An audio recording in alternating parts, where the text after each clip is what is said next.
अरे कैसे रेगा ठस मटक मटक के, अरे कैसे देखा थस पलट पलट के।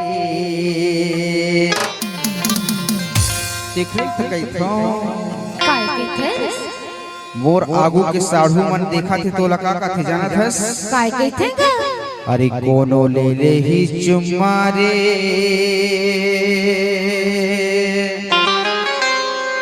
अरे गोरी चटक चटक के।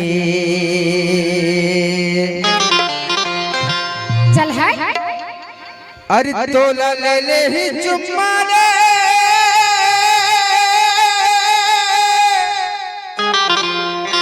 गोरी चटक चटक के। ऐसे माँ कसम मोर साढ़ू मन बड़ा चालाक है रे।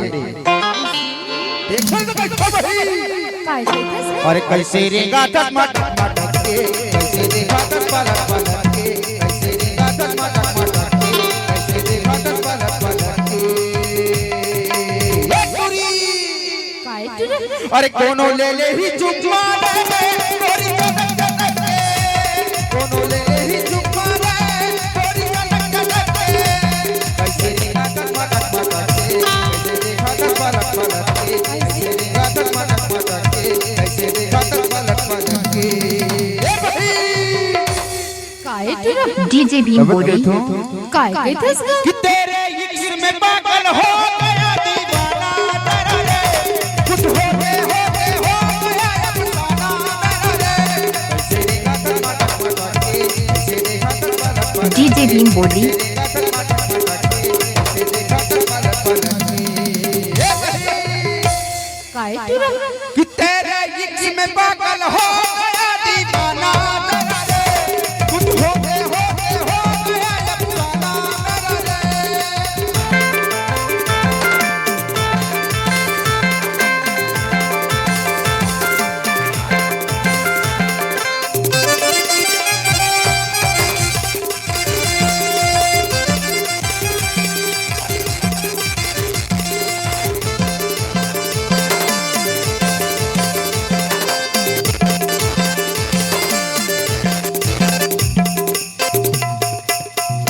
और सुनना काय ऐसे साउंड बिगड़ जाते ना, हाँ कैसे बतावा रे। बता तो बतावा हाँ बतावा कि देखावा देखा तो बतावा। ऐसे मौसम बिगड़ के टूरी हाँ कि का बतावा रे। लेना भाई बता बतावा हाँ भारी स्मार्ट लगा था देख रहा तो कहता हूँ काय कहते कि कोनो ले ले ही चुम्मा रे, गोरी चटक चटक के। कोनो ले ले ही चुम्मा रे, गोरी चटक चटक के।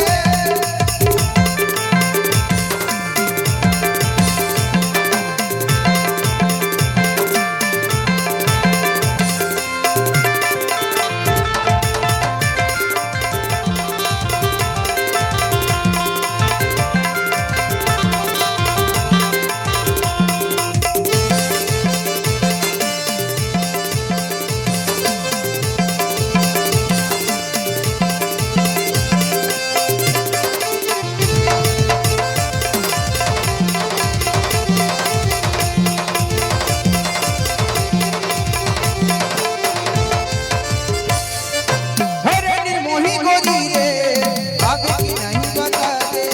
हरे निर्मोही गोरी रे, आगे की नहीं बता दे। सेम टाइम गुरु सेम जगह मिल बेटा बता दे। सेम टाइम गुरु सेम जगह मिल बेटा बता दे। हरे निर्मोही गोरी रे, आगे की नहीं बता दे। हरे निर्मोही गोरी रे, आगे की नहीं बता दे। सेम टाइम गुरु सेम जगह मिल बेटा डीजे भीम बोली सेम टाइम गुरु सेम जगह मिल बेटा बता दे। लेना भाई बता बताओ अरे कैसे देखा था चटक चटक के, ऐसे औ कैसे रेंगत मटक मटक के। अरे ब्रेक लगा एक्सीडेंट होए के खतरा है। कोनो ले ले ही चुम्मा रे